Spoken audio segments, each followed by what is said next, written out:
안녕하세요. 머리 아픈 수학 고민을 수다로 즐겁게 풀어보는 수다계 지승현입니다. 과연 우리 아이들은 수학 시간을 얼마나 기다리고 있을까요? 궁금하시죠? 한 조사 결과에 따르면 수학 시간이 기다려진다라는 질문에 그렇다라고 답한 학생이 10명 중에 2명에 불과했다고 합니다. 하지만 미국의 경우에는요, 학생들의 절반가량이 수학 시간을 기다리게 된다라고 응답했다고 하는데요. 과연 어떤 차이가 있길래 이렇게 다른 응답이 나왔을지 궁금해집니다. 자, 수다학 오늘도 세 분의 전문가와 함께하겠습니다. 어서 오세요. 안녕하세요. 네, 민성호 소장님, 사실 미국과 우리나라 어떤 차이가 있길래 이렇게 수학을 받아들이는 아이들의 입장이 다를지 상당히 좀 궁금하거든요. 일단 미국은 수학을 굉장히 쉽게 가르쳐요. 그러니까 수학의 문제를 풀 때 어렵다고 생각하는 게 별로 없으니까 그냥 만만하게 느끼는 거고, 네. 시험도 배운 범위 내에서 배운 것만 알면 충분히 다 풀 수 있게 내거든요. 근데 우리나라 아이들은 수학을 공부할 때 좀 더 어렵게 배우고, 그다음에 시험도 학교에서 배운 것보다 더 어려운 수준 내기 때문에 수학을 해도 잘 안 된다는 느낌이 드는 경우가 많이 있습니다. 네, 이런 결과가 어떻게 보면 우리나라 학생들이 수학을 너무 빨리 시작하고 그리고 또 너무 많이 하기 때문에 나오는 결과가 아닌가라고 지적하는 기사도 있던데요. 그러니까 비판적으로 보면 우리나라 아이들이, 특히 문과 아이들이 미적분까지 배우는데 네. 미적분까지 배우는 나라가 거의 없다는 거죠. 그런데 그게 이제 나쁘게 보면은 굉장히 많은 수학을 공부해야 된다고 이렇게 할 수 있지만, 반대로 그 미국에 있는 제프 콜빈이나 리스백 교수가처럼 그 인지심리 공부하는 사람들 입장에서 보면 한국을 부러워하기도 해요. 왜냐하면 어렸을 때부터 많은 학습을 했기 때문에 네. 고등학교 때 미적분을 할 수 있는 수학적 힘이 있다는 거죠. 그게 이제 한국의 과학기술이 발전했다고 미국에서는 부러워하기도 하는데, 한국 입장에서 보면 또 아이들이 너무 고통스러워하니까 그 중간 접점을 찾는 게 중요한데, 수학 공부를 많이 했다는 것은 긍정적인 측면과 부정적인 측면이 항상 있습니다. 네, 사실 초등학생들도 수학하면은 좀 이렇게 벌써부터 싫어하는 아이들이 있죠. 선생님, 네. 어떤가요? 다른 과목, 영어나 국어 같은 경우는 어느 정도 배웠다고 금방 실력을 테스트하는 과목은 아니잖아요. 그렇죠. 근데 수학이라는 과목은 배운 만큼을 꼭 성적과 연관되어서 점수화가 되니까 아픈 점수에 대한 경험이 네. 있기 때문에 더 싫어하게 되는 경향이 있는 것 같아요. 진짜 복합적이네요. 답이- 일찍 시작하고 많이 하고 시험도 보고. 답이 나온다는 게 문제가 있는 게, 이제 국어 시험 보면 그 이상한 답을 써도 네. 엄마가 봤을 때 이렇게 생각할 수도 있겠구나. 좀 애가 자칫 잘못하면 창의적으로도 보이기도 하거든요. 그렇죠. 근데 수학에서 틀린 답을 쓰면 거기에 대해서 기분 좋은 엄마가 별로 없다는 거죠. 그러니까 아이들이 수학 때문에 스트레스 더 많이 생기는 것 같아요. 네, 사실 아이들이 공부도 공부지만 요즘같이 더울 때는 더 스트레스를 좀 많이 받게 되는 것 같아요. 이런 날씨의 영향도 많이 받겠죠? 그런가 봐요. 미국의 한 경제연구소에서 조사한 바에 따르면 그 기온이 21도씨에서 한 31도까지 이렇게 기온이 오를 때마다 네. 아이의 성적이 1.6%포인트 떨어진다는 그런 보고가 있거든요. 네. 그래요? 그러면은 더우면 더울수록 점수가 떨어지게 되는 거니까. 거기 연구에 따르면 네. 이렇게 우리가 그런 고난이 활동을 하면 뇌가 에너지를 굉장히 많이 쓰고, 그러면 우리가 그 열을 배출을 해야 되는데 바깥 온도가 더우면 이게 효율적으로 배출을 못하니까 그렇다 이런 얘기를 하더라고요. 그럼 우리가 이렇게 공부하다가도 가끔씩 그런 얘기, 야, 잠깐 머리 좀 식힐까? 이러는데 진짜 그게 머리가. 맞는 그렇죠. 얘기일지도 모르겠네요. 그러면 아이들은 어쨌든 간에 우리가 공부하는 때만이라도 쾌적하게 좀 해주는 것이 도움이 될 것 같아요. 네, 아무래도 그렇겠죠. 그런데 그 다음 연구에서 보면 그래도 그게 장기간 이어질 때는 네. 별 통계적으로 유의미하지는 않다 이런 얘기도 있으니까 나름 아이의 특성에 맞게 해야 되지 않을까 싶어요. 네, 결국은 그러니까 너무 편하면 또 딴 생각 나는 거죠.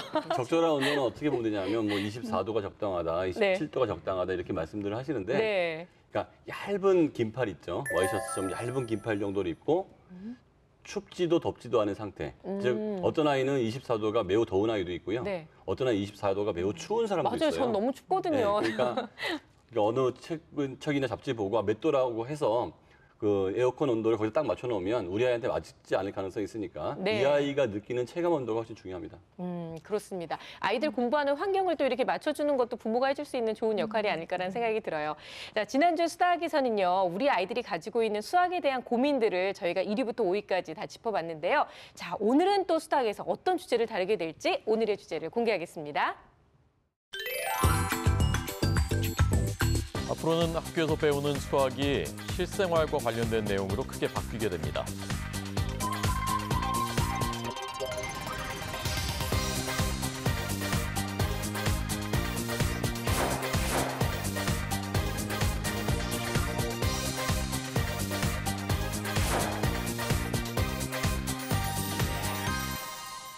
네, 오늘의 주제 학년별 학부모의 가장 큰 고민은 이렇게 잡아봤습니다. 사실 아이가 커가면서 고민은 또 참 다양하게 또 생겨나게 되는데요. 수학에서 있어서만큼은 또 학년별로 어떤 고민들을 갖고 계시는지 저희가 학부모의 마음을 좀 오늘 들여다보려고 하는데요. 일단은 초등학교 저학년, 그리고 초등학교 고학년, 중학생을 둔 학부모 이렇게 나눠서 순위를 정해봤습니다. 자, 일단 우리 고 교수님, 실제로 자녀들이 커가면서 여러 가지 고민들도 있겠지만 수학 고민도 다양하게 나타날 것 같아요. 그렇죠. 아무래도 학년이 높아가면 수학의 특성도 달라지고 내용이나 범위도 굉장히 달라지고 하기 때문에 그에 따른 고민도 굉장히 달라지겠죠. 일단은 저희가 초등학교 저학년부터 고민을 한번 들어보려고 하는데요. 이정수 선생님, 네. 어떤 얘기가 나올 것이다 좀 이렇게 한번 예상을 해보실 수 있으시겠어요? 아무래도 저학년 되면은 어머님들께서 내가 하고 있는 방향이 맞는가? 네. 잘하고 있는 건가? 아니면 이렇게 하는데 다른 집하고 차이가 있을 거 아니에요? 그렇죠. 혹시 저 교육 방법이 좋은 거 아닌가? 내가 놓치고 있는 건 아닌가? 네. 여기에 대한 궁금증과 두려움이 가장 많지 않을까요? 엄마들의 불안함. 초등학교 저학년 때는 저 같은 경우는 이제 많이 듣는 질문이 도대체 나중에 수학을 잘하기 위해서 지금 뭘 해야 되는가? 그런 얘기를 제일 많이 듣는 것 같아요. 왜냐하면 엄마들이 다른 과목에 대한 공포는 별로 없는데요. 자기들도 수학을 잘 못했었기 때문에 얘도 이제 나중에 수학을 자기처럼 못하게 될까 봐 아주 걱정이 되게 많은 거죠. 네, 맞아요. 사실 그래요. 정말 초등학교 저학년 때부터 진짜 수학에 딱 첫 발을 들이는 이 순간부터 애가 포기하게 되면 어떡하지라고 생각하게 되는 게 부모님들의 가장 큰 걱정거리가 아닐까 싶은데요. 자, 실제로 확인을 해보도록 하겠습니다. 초등학교 저학년 1, 2, 3학년을 둔 학부모님들의 가장 큰 고민은 뭘까요? 보여주세요.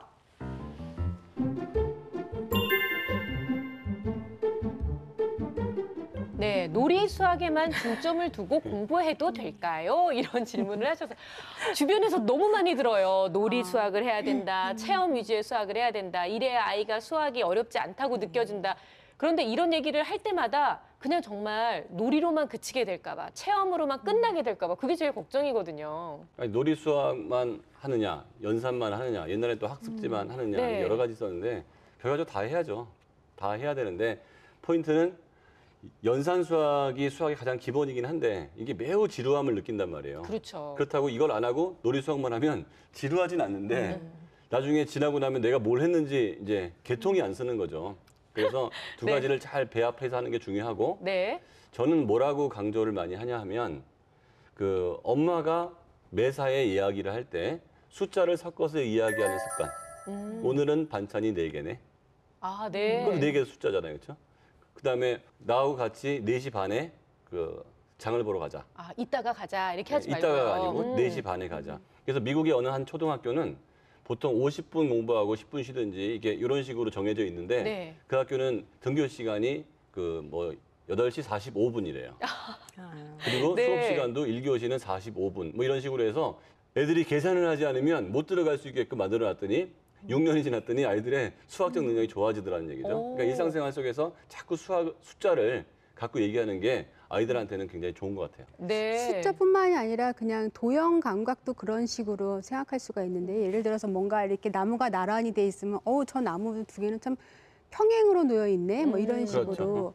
뭐 아니면 뭐 이렇게 주상절리 이런 걸 볼 때도 저거는 어떤 도형하고 참 가깝게 생겼다 뭐 이렇게 평상시 도형에 대해서도 그렇게 얘기를 해주는 것도 도움은 되는 것 같아요. 네, 그러니까 결국은 이제 일상 속에서 수학의 그 요소들을 좀 찾아보는 노력들을 하면 참 좋겠다라는 말씀이신데요.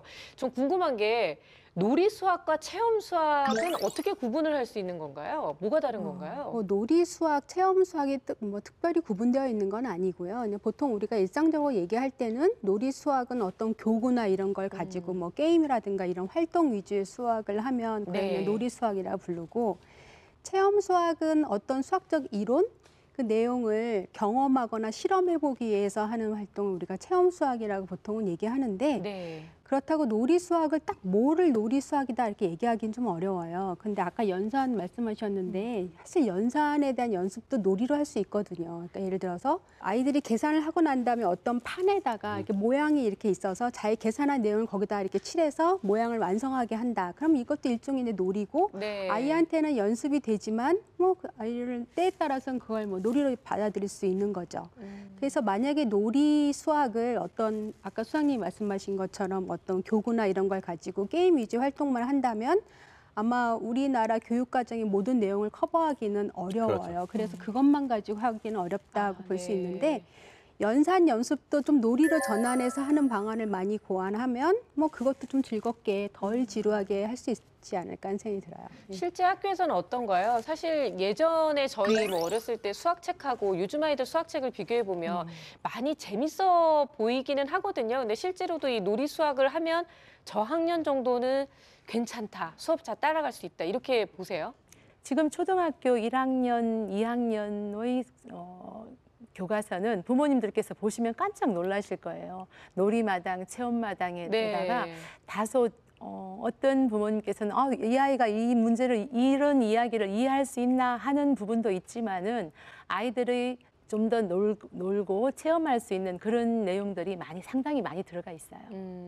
네. 저는 수학을 그렇게 해야 되는 이유 중에 가장 큰 이유가 아이들 지능 발달이라고 항상 강조를 하거든요.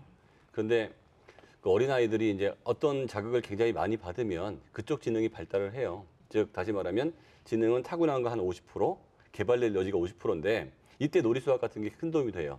왜냐하면 재미없는 수학은 이 아이가 동기가 생기지 않기 때문에 많이 할 수 있는 가능성이 없는데 이게 놀이로 가거나 체험 수학으로 가버리면 하기 싫다가도 이게 수학인지 모르고 덤볐다가 자기도 모르게 자극을 받기 시작해서 나중에 어려운 수학까지 넘어갈 수 있기 때문에 저학년 때 놀이 수학은 의미가 있는데 그렇다고 해서 놀이 수학만 한다는 것은 너무 더디고 많은 수학을 접하지 못하게 되는 약점도 있죠. 그렇죠. 근데 사실 엄마 된 입장에서 체험이라는 얘기가 들어가면 좀 무서워요.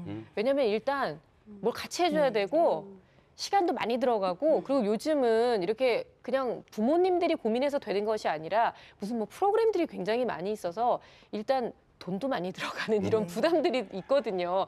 좀 집에서 편안하게 큰 돈 안 들이고도 할 수 있는 그런 체험 수학 같은 건 없을까요? 굉장히 많죠. 그 체험 수학이라고 하는 게 그 체험 수학까지 안 가더라도 아무튼 놀이 수학이라고 하는 거는 뭐 흔하게 뭐 바둑돌, 카드, 뭐 마방진 그런 뭐 일상에서 그 구할 수 있는 그런 자료를 가지고도 할 수 있으니까 그 컨텐츠가 무엇이냐에 따라서 적절히 그냥 일상 도구를 이용할 수 있을 것 같아요. 제가 4학년 때쯤에는 어머니하고 아버지가 이제 거기서 고스톱을 배워오셔가지고 숫자가 안 맞으니까 이제 저를 끼고 치는 거예요, 셋이서. 근데 물론 돈 내기는 하지 않았지만 초등학생이니까. 그때는 이제 전략적 사고. 하나를 굉장히 많이 모아야 되고 잘못하면은 이제 그 내가 낸 게 다시 나왔을 때는 이제 뭐 박을 그럴 쓴다고 수도 하니까 있고. 상대방이 뭘 갖고 있는지 예측도 해야 되고. 그거 이외에도 수없이 많은 그 게임들 있잖아요. 그런 것들이 수학적 사고 능력이 없으면 거의 이길 수가 없게끔 되어 있어서 아이들은 굉장히 많이 머리를 쓰는데 그 순간도 다 수학이거든요. 근데 수학을 한다는 생각이 안 들면서 머리 쓰기 때문에 자기도 모르게 힘이 생기는 거죠. 우리 학교에서 저도 지난주에 이제 여러 다른 5학년들 수업을 많이 보러 갔는데 선생님이 얘기하실 때는 분명히 누가 이야기해 볼 사람 이런 식으로 하는데 아이들은 정답이 아니면 얘기하기를 두려워하니까 정답을 아는 아이만 손을 들게 되거든요. 그래서 그럴 때 우리 아이들이 초등학교 1학년, 뭐 2학년 올라갈 때는 굉장히 승부에 집착을 하는 경향이 있어요. 그래서 놀이가 게임 형식으로 돼서 룰을 지켜주고 룰을 따라주고 또 저도 내가 왜 졌는지 이건 전략적 사고라고도 하는데 그런 실수를 해보고 이 실수를 또 자기가 두 번 다음에 할 때는 극복해가는 여러 가지 경우에서의 게임 그런 게 굉장히 초등학교 1학년, 2학년 학습에는 도움이 된다고 생각합니다. 놀이 수학만 해도 될까요? 아니면 놀이 수학 중심으로 해도 될까요? 라고 말씀하셨는데요. 놀이 수학은 수학 공부를 하는 굉장히 좋은 흥미를 높이는 데는 도움이 되지만 그것만 했다가는 나중에 개통수학이 어려워지니까 개통수학과 놀이수학을 병행하는 게 좋을 것 같고 놀이수학을 가르칠 때는 그냥 놀이로 접근하는 게 좋지 이걸 통해서 개통수학을 가르친다는 마음으로 하면 아이들이 그것도 재미없어질 가능성이 있습니다. 네. 자, 지금까지 초등학교 1, 2, 3학년, 저학년 아이를 두신 학부모님들의 고민을 해결해 봤습니다.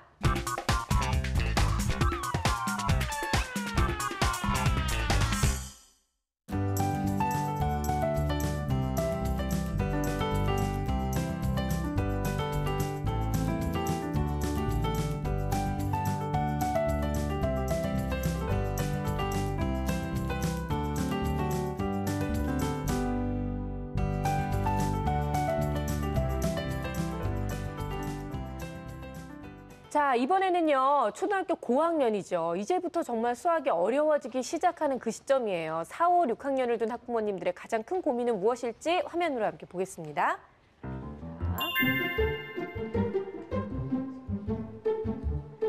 네, 바로 스토리텔링 수학 어떻게 대비해야 하나요? 라는 고민을 얘기를 해주셨는데요. 역시 좀 뭐 제도가 좀 많이 바뀌었고 스토리텔링 수학이 이제 막 등장을 했다고 저희가 얼마 전에도 소개를 해드렸었는데 2013년부터 초등학교에 도입이 됐고요. 지난해에는 3, 4학년 그리고 올해는 5, 6학년 교과서까지 모두 개편이 됐습니다. 그러니까 사실 부모님들이 알고 있는 거면 이렇게 고민이 안 되실 텐데 나는 해본 적이 없는 건데 이거를 잘 교육을 시킬 수 있을까 이제 이게 고민이 되실 것 같기는 해요. 근데 정말 스토리텔링 수학이 뭔지 아직도 잘 모르시는 분들을 위해서 한번 짚고 넘어가야 될 것 같거든요, 선생님.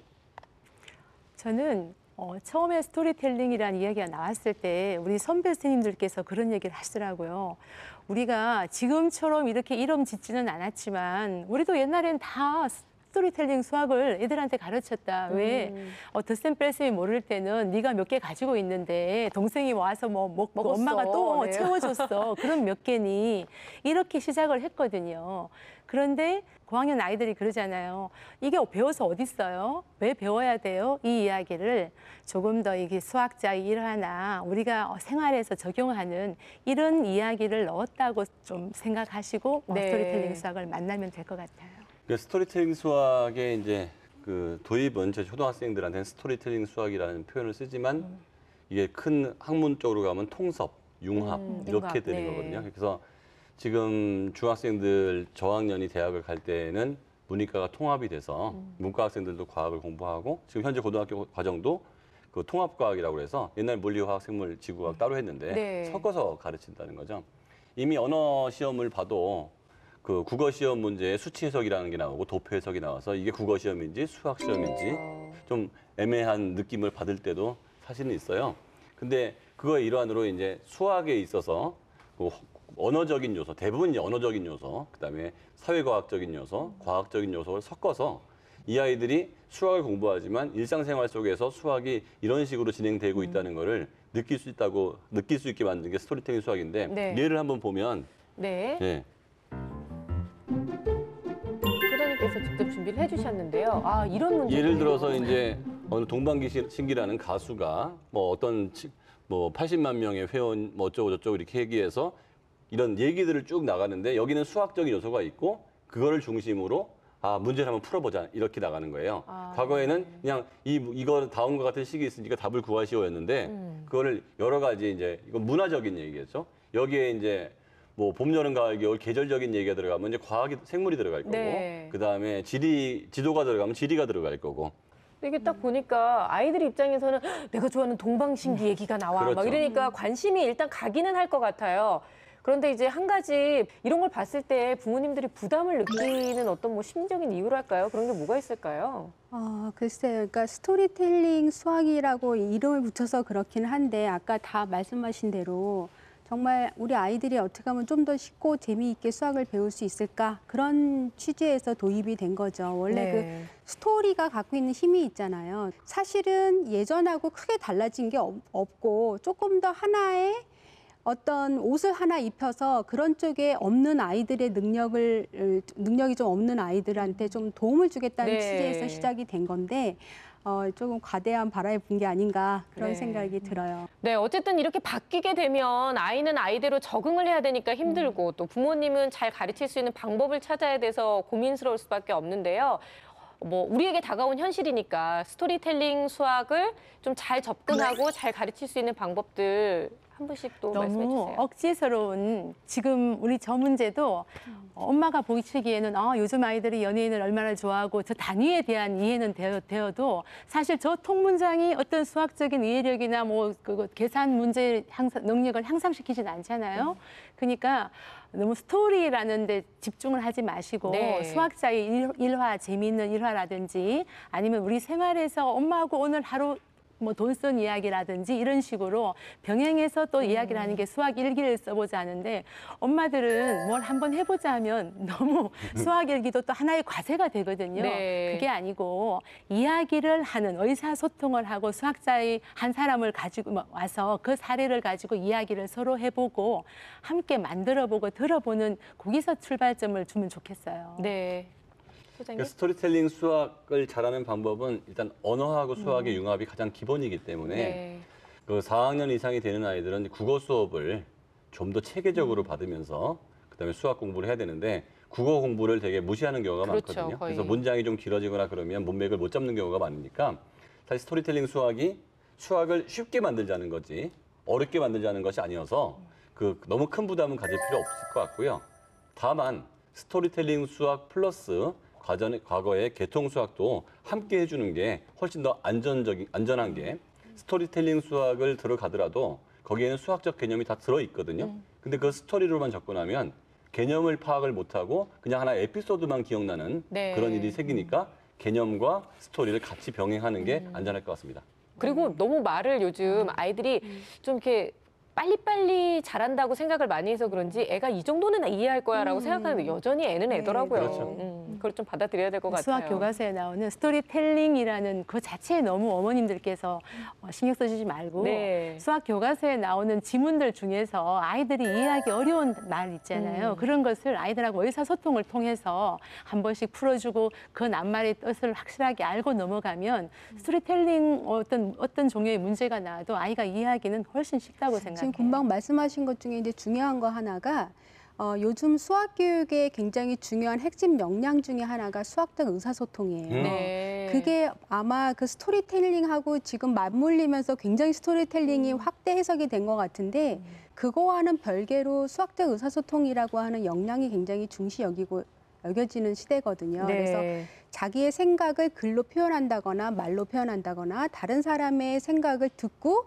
적절한 질문을 할 수 있다거나 뭐 이러한 수학적 의사소통 능력을 중요시 여기는 지금 시대거든요. 네. 그래서 그런 식의 아이들의 표현을 한번 해보게 한다거나 뭐 네. 글로 써보게 한다거나 그런 거는 굉장히 중요한데 그게 꼭 스토리텔링은 아니거든요. 네. 그래서 스토리텔링 자체에 부담을 가지실 필요는 없을 것 같습니다. 그게 실제로는 가장 중요한 것 같아요. 초등 저학년이나 중학년, 고학년도 꼭 보면은 왜 그렇게 생각하나요? 아이들 가슴을 제일 치게 만들잖아요. 왜 그렇게 생각하나요? 그러면 세 가지 이상 예, 쓰세요. 제가 담임을 할 때는 왜 그렇게 생각하나요? 하면 정말 그냥요 이런 애가 있었어요. 그러니까 그냥 거의 다 그래서 그런 건데 그냥이죠. 그걸 왜 자꾸 물어보세요 이러는 거죠. 네, 그리고 이 중학년, 고학년 애들이 또 가슴을 치는 부분이 열심히 자기는 하나의 어떤 방법으로 풀었는데 다 풀어가지고 휴 하니까 책에 또 지시가 있는 또, 거예요. 네. 또 다른 방법으로 풀어보세요. 그렇게 하는데 사실은 또 다른 방법으로. 아, 진짜요? 네, 이런 부분을 아이들끼리 사이에서도 의사소통이 되면 서로 다르게 풀이한 아이들이 있거든요. 네. 제가 어느 흥미로운 수업에서는 아이들이 자기가 푸는 것을 선생님이 이제 한 바퀴 순시를 하셔서 자기가 푸는 내용을 서로 와서 아이들 친구들에게 눈높이로 설명을 해주는 거 그런 학습도 교실 속에 뭐 스토리텔링이라고 저는 생각하고 있습니다. 그걸 네. 또래 학습법이라고 하는데 자기 방식으로 설명을 해서 다른 사람의 방식을 내 걸로 만드는 거 네. 굉장히 좋은 방법입니다. 진짜 좋은 방법이네요. 그래요. 일단은 뭐 스토리텔링 수학 우리 얘기를 나눠봤는데요. 너무 스토리텔링 수학에만 집착을 하실 게 아니라 아까 민성원 소장님께서도 짚어주셨던 것처럼 문맥을 잘 이해하고 그리고 좀 독서에 집중을 하면서 수학과 같이 융합하고 통합하는 것에 대해서 집중하시는 게 훨씬 더 도움이 많이 될 것 같습니다.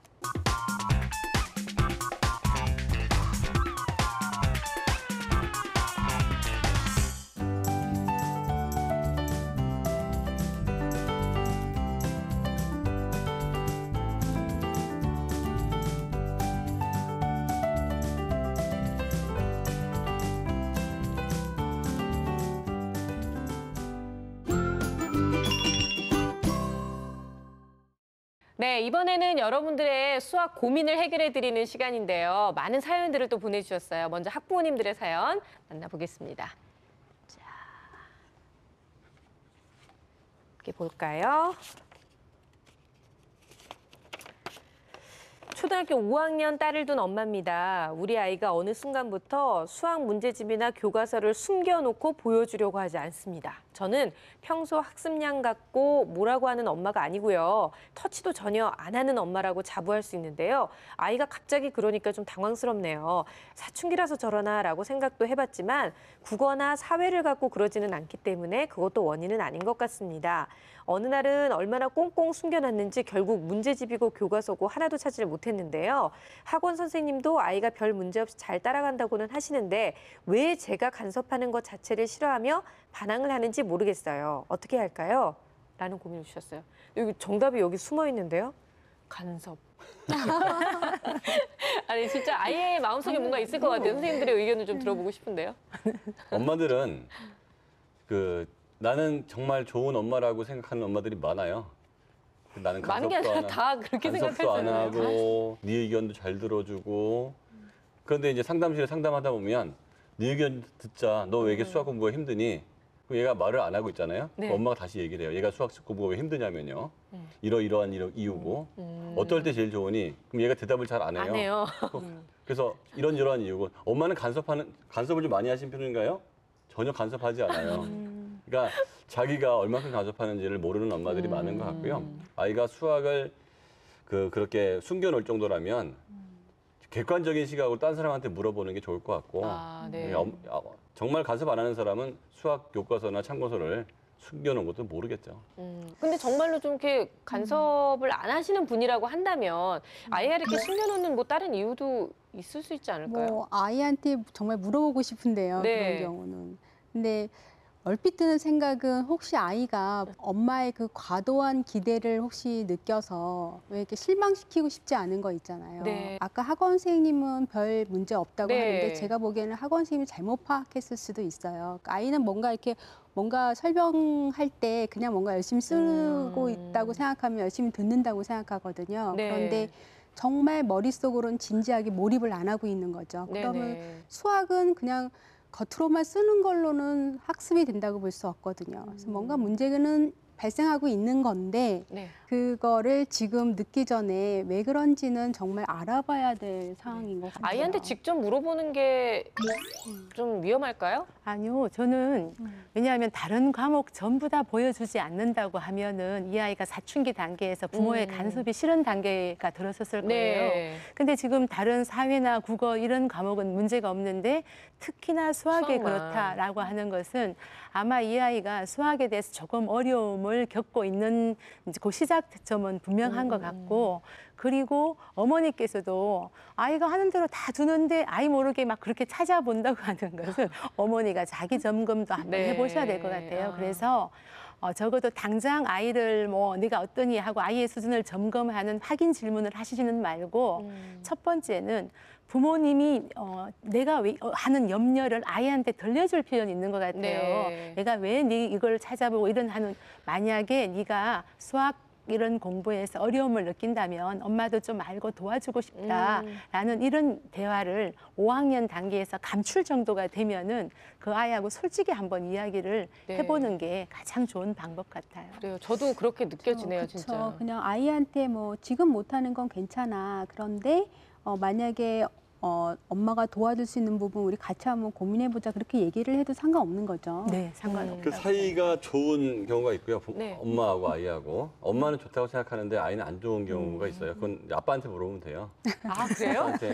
그러니까 자기가 판단하지 말고 네. 어떤 것 같아 하고 여보, 물어보면. 얘하고 내가 말이 잘 통하는 것 같아. 나는 통하는 것 같은데 그럼 남편이 당신들은 통하는 것 같아. 그럼 통하는 건데 그건 네 생각이다. 아. 내가 보기에는 우리 애가 당신 때문에 주눅이 들어있다라고 하면 그때는 엄마가 솔루션을 제시 안 하는 게 좋을 것 같아요. 네. 분명히 거기 문제가 있는 거고 아. 오히려 학교 선생님이나 아니면 그 학원 선생님을 통해서 이 아이가 수학책을 이렇게 숨겨놓는데 네네. 내가 개입을 하면 얘가 더 위축이 될 것 같으니까 당신들이 좀 그거에 대해 상담을 해서 해결하는 게 좋겠다라고 한 번 빠지는 게 좋지.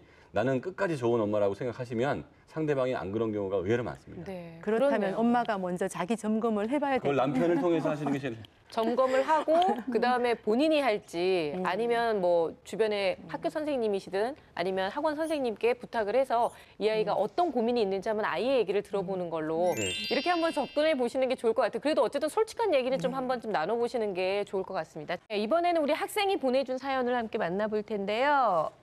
자.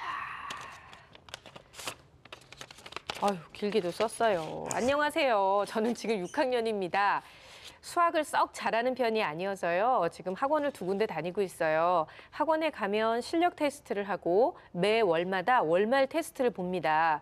그때마다 너무 무섭고 스트레스가 쌓여요. 그래서 더 학원 가는 게 싫어졌고요. 시험지를 봐도 무슨 뜻인지 이제 잘 안 보여요. 엄마한테 테스트 보는 거 싫다고 했더니 중학교 가면은 너 매일 시험 봐야 되는데 이거 다 연습하는 거야 라고 하시면서 학원에 계속 가라고 야단을 치십니다. 고민입니다. 솔루션은 간단해요. 네. 일단 수학 학원은 2개를 다니면 안 돼요. 왜냐하면 진도가 네. 그 2군데로 나뉘기 때문에 가르치는 스타일도 네. 이 아이가 2군데서 다 적응을 하기보다는 2군데 다 적응을 하기 힘들 거고 각 수학 학원에서는 애들을 잘 가르치기 위해서 과도한 양의 숙제를 서로 경쟁적으로 내주기 때문에 네. 이 아이는 필요 이상으로 많은 수학을 해야 될 이유가 생기고요. 그다음에 테스트는 제일 좋은 방법이 그 수업 끝난 직후에 테스트하는 게 제일 좋아요. 기억이 살아있을 때. 그렇죠. 그런데 그 테스트는 이 아이가 아는지 모르는지를 테스트, 맞았는지 틀리는지가 아니고 뭘 아는지 모르는지를 테스트해서 모르는 부분을 복습하거나 숙제 내줄 수 있는 의미의 테스트여야 되는데 단순히 이 아이의 점수를 테스트하는 그 시험은 별로 도움이 안 되거든요. 그래서 이 아이의 레벨을 나누기 위해서 하는 테스트는 과도한 그 시험 스트레스 때문에 수학을 싫어하게 될 가능성이 매우 높습니다. 사실 애들뿐만이 아니라 어른도 한 달 전에 배운 거, 자 오늘 시험 봐 이렇게 얘기하면 겁나지 않으세요? 그것도 저 두 같은 학원에서 경우는 수험을 어떨 것 같아요? 시험은 굉장히 힘든 거죠. 이 어머니가 네. 이 우리 민 소장님께서 방금 하신 말씀을 꼭 들었으면 좋겠어요. 네. 이 아이가 수학을 잘하는 아이도 아닌데 2개씩이나 다닌다. 이미 지금 우리가 이야기만 들어도 불안하잖아요. 겁도 그러니까요. 나고. 게다가 학원 가서 하는 주된 일이 테스트. 그래서 어머니께서는 조금 아이의 수준에 맞게 아이도 자기가 잘하고 즐겁고 어느 정도 극복해야지 그 다음 단계가 넘어가는데 얘는 가가지고 계속 따라가는데 그렇죠. 그냥 더 힘들 허덕이고 것 같아요. 있다는 허덕이는 느낌이 정말 느낌이 드네요. 들어요. 네. 이 학원 가면 이 학원 진도에 맞춰. 학교도 있으니까 네. 어떻게 보면 수학 진도를 3군데에서 지금 그렇죠. 맞춰가고 네. 있는 거잖아요. 아유, 딱 근데 해라. 학습지까지 네. 풀릴지도 몰라요. 학습지까지. 와. 충분히. 네. 교수님께서는 특별히 네, 해주고 싶으신 뭐, 말씀.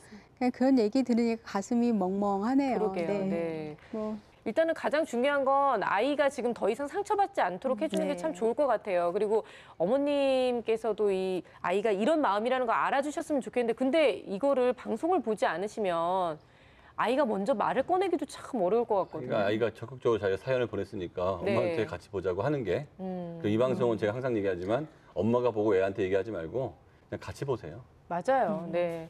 어머님 말씀 잘 들으셨죠? 그래요. 학원을 좀 줄여주는 것도 생각해 보시고요. 그리고 아이가 정말 수학에 대해서 자신감을 갖는 것이 가장 기본적으로 돼야 되는데 이렇게 하다 보면 계속 자신감은 잃어버리지 않을까 그게 많이 걱정이 됩니다. 자, 어쨌든 여러분들께서도요, 이렇게 수학과 관련돼서 고민이 있으시면 그냥 혼자 끙끙 앓고 계시지 마시고 저희한테 사연 보내주세요. 부모님의 사연도 좋고요. 이렇게 학생들의 고민도 저희가 받을 테니까 적극적으로 사연 남겨주시기 바랍니다.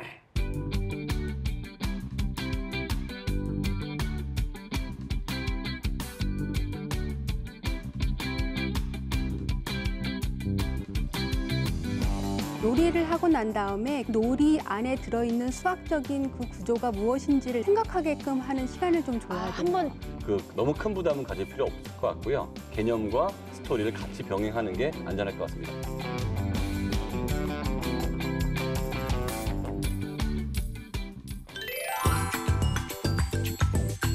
네, 머리 아픈 수학 고민을 명쾌하게 해결해드리는 수다학 함께하고 계시는데요. 자, 이제 벌써 오늘의 주제 마지막을 함께 봐야 됩니다. 오늘의 주제 바로 그 학년별로 부모님들이 갖고 계시는 수학 고민을 살펴보고 있는데요. 이번에는 중학생을 자녀로 두신 학부모님들의 고민 만나보도록 하겠습니다. 화면으로 함께 볼까요? 수학 비중이 커지는 입시 어떻게 대비해야 하나요? 중학생인데 벌써 그 대학 입시를 걱정을 하셔야 되는군요. 뭐 특별한 이유가 있나요? 일단 지금 고등학교 1학년부터는 영어가 절대평가로 이제 바뀌고 그러면 국영수에서 국어 수학으로 바뀌는 거고 네. 현재도 수학이 가장 비중이 높은 게 그 중학교 어머니들 잘 모르겠지만 표준 점수라는 게 있어가지고 그러니까 평균이 낮은 과목은 점수를 높게 쳐주고 평균이 높은 과목은 점수를 낮게 쳐주거든요. 네. 근데 고등학교 3학년 가면 수학 포기자들이 많이 생겨서 수학 평균이 다른 과목에서 월등히 낮아요. 그래서 수학을 잘 봤을 때는 그 대학을 들어갈 가능성이 높고 그다음에 이과는 더더욱이 말할 것도 없고 일부의 문과 학교들은 수학에다 또 가중치를 줘요. 뭐 곱하기 1.2, 1.5 이런 식으로. 그래서 네. 같은 점수인데도 엄청 크네요, 그러면. 비교해서 과학이나 사회 다른 과목보다 훨씬 더 월등하게 높은 점수를 주기 때문에 그래서 오히려 수학을 잘하기 위해서 지금은 그 학기 중에 내신 수학을 하고 네. 방학 때는 약간의 선행이나 심화를 하면서 국어 영어를 미리 끝내놓는 게 고등학교 때 수학 공부를 할 수 있는 그 시간을 확보하는 게 더 의미가 있다고 볼 수 있습니다. 네. 말씀하신 그 입시 제도가 바뀌게 되는 게 이제 2018년도부터니까 그렇죠. 2018학년도니까 고등학교 지금 현재 1학년 고등학교 되는 거죠. 1학년부터 네. 적용이 되니까 중학교 보내고 있는 어머님들은 전원 해결되는 거죠. 해당이 되는 거고. 아, 너무 고민이 되시는 거죠. 어떤 아이가 영어를 아예 잘한다 그러면 수학 공부 시간을 늘리는 게 맞겠지만 네. 무작정 수학이 중요하다고 해서 수학 공부를 늘리기만 하면 그 아이한테 맞지 않는 정도의 레벨까지 가는 경우가 허다해서 네. 오히려 수학을 못하는 경우가 많습니다. 그리고 또 국어하고 영어도 어차피 중요한 건 마찬가지인데 그 시점을 또 놓치게 될 수도 있으니까. 영어도 뭐 절대평가 안에 들어야 네. 그 해당되는 거지 절대평가 안에 못 들면은 해당이 안 되기 때문에 항상 무슨 입시제도가 생기면 어머니들은 거기에 너무 과잉 반응을 하는데 네. 교육제도의 근간은 크게 흔들리지 않고 있어요. 근데 정말로 입시 제도가 거의 몇 년마다 바뀌는 거예요. 매년 바뀌죠, 네, 매년. 너무 왜 이렇게 자주. 바뀌는 거예요? 정말 엄마 입장으로서는요. 저거를 이제는 별로 잘 귀담아 듣지도 않아요. 왜냐면 어차피 내 아이가 클 때 되면 또 바뀔 거니까 몰라도 돼. 뭐 이런 생각이 좀 들기도 하고. 그러니까 살을 빼야 되는데 계속 보정소금만 바꾸는 거예요.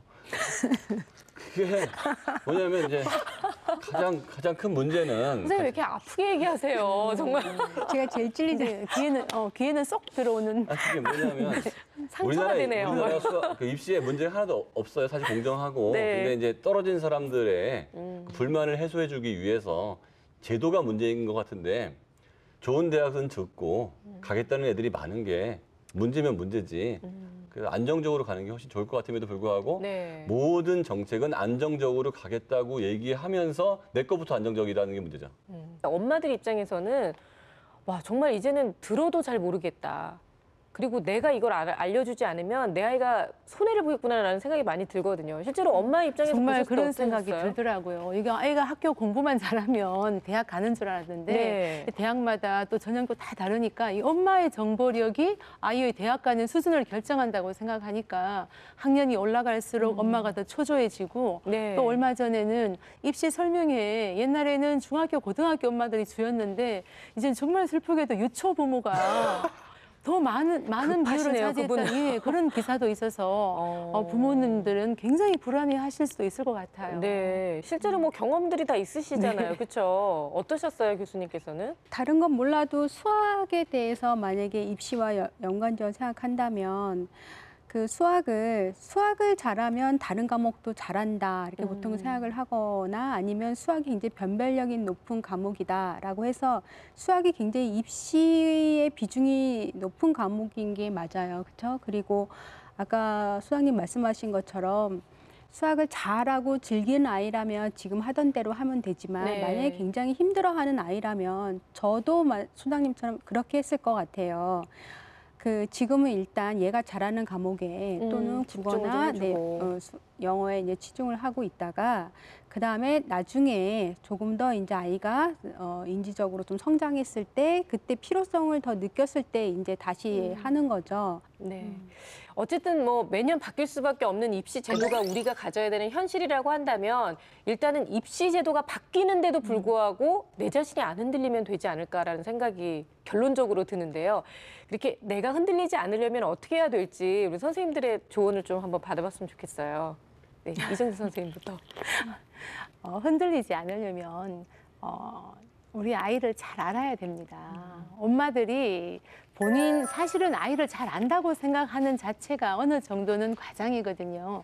우리 아이를 정말 잘 알아서 중학교쯤 되면은 이 아이가 잘하는 것과 못하는 것 그리고 엄마가 손을 놓아줘야 될 부분이 있어요. 근데 그걸 엄마들은 포기라고 생각해요. 네. 근데 자식 교육에 포기란 없습니다. 저는 엄마들이 진짜 새로운 제도 아이의 학원 숫자에 치우치지 말고 새로운 제도 엄마가 알 수 있는 엄마의 지식에 좀 더 매진을 해서 그냥 아는 엄마가 되었으면 좋겠다고 생각해요. 네. 그 메타인지라는 게 있거든요. 상위인지라고 해서 내가 뭘 해야 되는데 먼저 해야 될 것과 나중에 해야 될 것, 중요한 것과 덜 중요한 것을 알려주는 그 메타인지를 키우면 대부분의 것들이 해결되는데 메타인지를 키우기 위해서 가장 많이 쓸 수 있는 것들이 계획을 세우고 계획을 점검하는 습관. 요거를 어릴 때부터 갖게 하면 네. 입시가 어떻게 바뀌더라도 목표를 설정하고 그 목표를 달성할 수 할 때 내가 해야 될 리스트를 적는 능력이 생기기 때문에 요 능력을 키워주는 게 좋을 것 같아요. 네. 방금 소장님께서 하신 말씀을 우리 중학교 학부모님들은 잘 생각을 하셔야 될 것 같아요. 제가 요즘에는 초중 연계라 해가지고 초등학교 선생님과 중등 수학 선생님들의 모임이 있어요. 네. 중등 수학 선생님들이 잘 얘기하시잖아요. 애가 말귀를 못 알아들어요. 수학 문제가 문제 우선이 아니고 이 수학 문제를 풀기 위한 제반 지식, 언어적인 네. 이해력이 없으니까 특히 중학생 부모님들은 우리 보통 예습이라고 하면은 문제 푸는 거에 대해서 먼저 생각을 하는데 무엇을 네. 해야 되는 어휘력, 문장 이해력, 내가 뭘 네. 배워야 되는 거, 그 부분에 좀 더 신경을 쓰셔야 부모님이 될것 참 머리 아프시겠어요. 지금 너무 해야 될 금방 게 막 많죠. 메타인지 얘기하시고. 그리고 사실 이 메타인지 이런 게 다 요즘 뭐 얘기하는 자기조절학습이라고 하잖아요. 네. 그러니까 아이가 자기가 뭘 알고 뭘 모르는지를 정확히 알고 자기의 동기도 조절하고 시간 네. 관리도 할 줄 알고 근데 결국 이렇게 자기조절학습을 잘 하는 애들은 잘하는 거죠. 그래서 우리가 궁극적으로 사실 자기조절학습 능력을 키워주는 게 교육의 목표다라고 네. 또 생각을 하는데 그러기 위해서는 제가 보기에는 아까 말씀하신 것처럼 진짜 학교에서 하고 있는 것들 잘 따라가고 네. 그렇죠. 그리고 자기가 그 외에 더 필요한 것들을 찾아서 해 나갈 수 있는 그런 능력만 키운다면 무슨 걱정이 있겠습니까? 그러니까요. 너무 거창하게 이웃집 아이의 목표를 가져오지 말고 네, 맞아요. 우리 아이가 근데 어디 뭐 명문대학 갈 아이가 지금 이 시간에 해야 될 일은 무엇인가? 그걸 제일 중요한 것 같아요. 우리가 지금 다 너무 큰 간단하다고 목표가 얘기했는데 아닌 거. 듣고 보니까 다 굉장히 그러니까 거대하네요. 제가 아이들한테 그 공부를 잘해보거나 성인들은 계획을 세우고 점검하고 뭘 해야 될지 아는 경우가 많아요. 네. 근데 아이들은 정말 모르기 때문에 계획 세우고 점검하는 법도 가르쳐 줄 필요가 있어요. 당연히 가르쳐 주면은 따라 할 그러니까 수는 있겠죠. 따라 아이들의 하다 능력이. 보면 네. 익숙해지고 자기끼리. 익숙하다 보면 그중에 자기 방법이 나와요. 그렇죠. 근데- 한 번쯤 성공을 해보면 또 이게 되는구나라고 그러니까 어머니들이 생각할 많이 수도 하는 있고요. 말이 우리 애가 왜 자기 스스로 공부하는 법을 모를까요? 가르쳐 준 적이 없기 때문에 그래요. 그것도 한 번은 그거를 learn how to learn이라고 그러는데 네. 공부하는 법을 배운다. 교육도 결국은 그때그때마다의 그 목표와 또 성취해야 되는 그 목표들이 있는 것 같아요. 아까 말씀하셨지만 12년 길게 보지 마세요라고 말씀하셨잖아요. 아까 그 말씀을 들으면서 그래 교육이라는 거는 오래 달리기가 아니라 그냥 100m, 100m, 100m를 그 순간순간마다 우리가 열심히 나가다가 결국 그 12년을 채운다는 생각이 좀 많이 들었거든요. 그러다 보니까 오늘 함께 얘기를 나눴던 것처럼 부모님들이 갖게 되는 고민도 역시 그때그때 말아서 항상 좀 달라지는 게 아닌가라는 생각이 듭니다. 역시 선생님들의 말씀 듣고 보니까 이 교육은 입시 제도가 바뀌는데도 불구하고 우리가 흔들리지 않으려면 역시 수학은 기초다. 그렇죠. 라는 생각이 들고 그게 바로 결론인 것 같아요. 기초만 잘 다져놓으면 기초 공사가 잘 되어 있으면 아무리 입시 제도가 바뀌어도 내 아이는 흔들리지 않을 것이라는 믿음이 생길 수 있을 것 같습니다. 자, 오늘도 수다하기 여러분께 좋은 정보를 드렸기를 바랍니다. 오늘 함께해 주신 세 분 감사드립니다. 감사합니다. 네, 오늘도 역시 명쾌한 해답을 선생님들께서 주셨는데요. 오늘 가장 마음에 남았던 것은 역시 수학은 기초다. 기초가 튼튼하면 절대 무너지지 않는다. 그리고 이런 기초를 만들기 위해서는 아까 그 교수님께서 말씀하셨던 수학 수학적 의사소통이 참 중요하다는 생각이 들었어요. 일상에서도 내 아이와 함께 수학과 조금씩 더 가까워질 수 있는 그런 계기들을 많이 만들어 가시면서 수학과 가까워지는 한 주 되시기 바라겠습니다. 저희는 다음 주에 더욱더 다양한 내용 가지고 찾아오겠습니다. 감사합니다.